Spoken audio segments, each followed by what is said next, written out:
Hello and welcome to KPA's Cool Coffee with Kansas Principals, a Principal's Perspective edition, where each episode will feature the voice of different principals offering their perspective and insight on a topic of their choosing. Sit back, enjoy. Here is a Principal's Perspective. Hello and welcome to Cool Coffee, Principal Perspectives edition from the Kansas Principal Association. My name is Mike Wiley and I'm principal at California Trail Middle School in Olathe. Happy National Principals Month. Here's my perspective. I'll start by saying that this is my 18th year in administration and my 30th in education. I've been a principal at California Trail for 10 years now. Prior to that, I was middle school principal in Baser Linwood for 6 years and an associate principal at Turner High School for 2 years. When Rick asked to share on anything related to our role, my mind wandered and I ultimately landed on, of all things, crosswalk duty. For me, this part of my daily routine encompasses many things that I hold important in my role. On a daily basis, I spend right at an hour in our crosswalk. I was a math teacher, so the percentages don't miss me on this one. Yes, I spend 10 to 13% of my day on this task, so I better find value in it. Before I get into that, let me first say that I haven't always done this, but I have for the better part of the last 10 years and will continue until I retire. I choose to spend my time this way for many reasons. A few are obvious. Safety of our students as they're dropped off in the morning and picked up in the evening is essential, and my need, some may say obsession, to keep kids safe is strong. The visibility with parents is a great way to show how important I feel safety is for our school. I cannot count the number of parents that I've worked with through difficult situations that I know trusted me more because they see me every day, regardless of weather, keeping their kids safe. They tell me that on a regular basis as well. Greeting kids with music playing, a good morning, and instruction to make it a great day is often the best connection I get with students on a given day.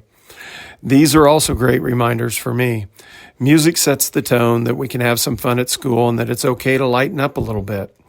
Greeting kids with a good morning helps touch on some social skills that can be modeled and even expounded on when we wait for cars to pass.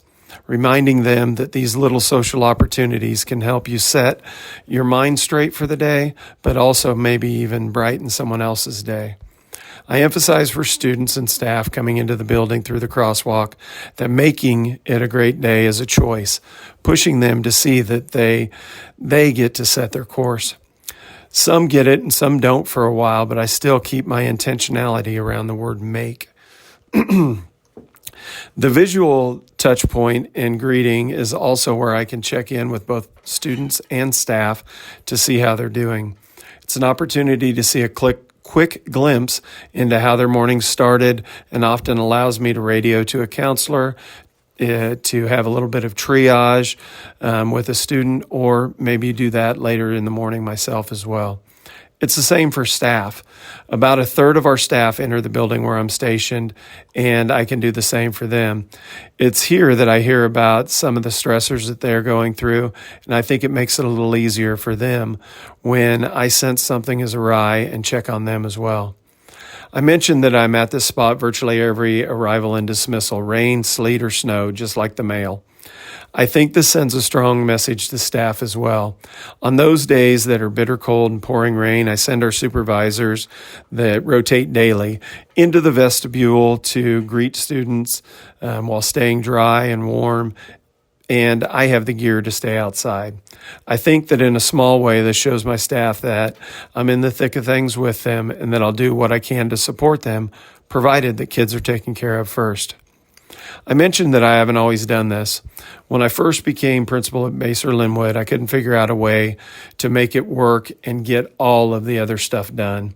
I started doing this as a rotation with my assistant principal and pulled my counselor in regularly, and then I found that I tailed off and couldn't commit. As I transitioned to Olathe, I felt I needed to find a way to make this happen. Being elementary trained and then moving into teaching math for 8 years, I have a strong need to have things done my way, and that is something I had to suppress a bit. I found that I had some very skilled people around me that could likely help if I could give up some of that control and delegate. A couple areas where I've been fortunate to lean into those skill sets have freed up some time to allow me to be at the Crosswalk daily. We send out a weekly newsletter like many of you do.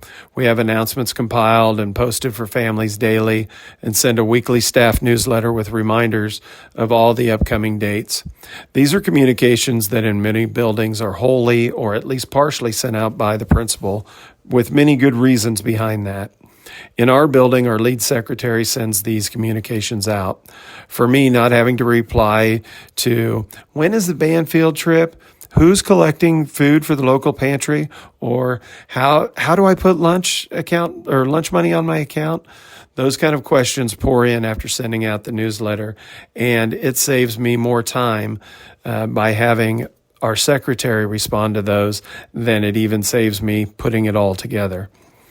I send my weekly article to my secretary along with any flyers that come my way, and she adds the calendar items and more, making those publications look so much more professional than I could with my 6th grade typing and publishing skills.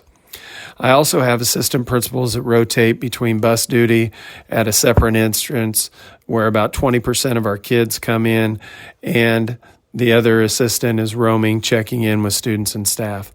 With 2 of them, there's typically someone to help problem solve sub-coverage, the drop-in parent visits, and support any staff needs. By no means do I think this is a make or break thing that every principal needs to do. For me, I see a huge benefit and plan to keep finding ways to keep it in my daily plan. Thanks for spending a few minutes with me. See you in the Crosswalk.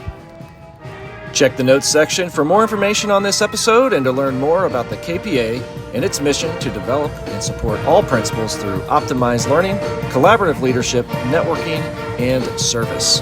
Be sure to check back in for our next episode and spread the word about cool coffee with Kansas principals. Catch you next time.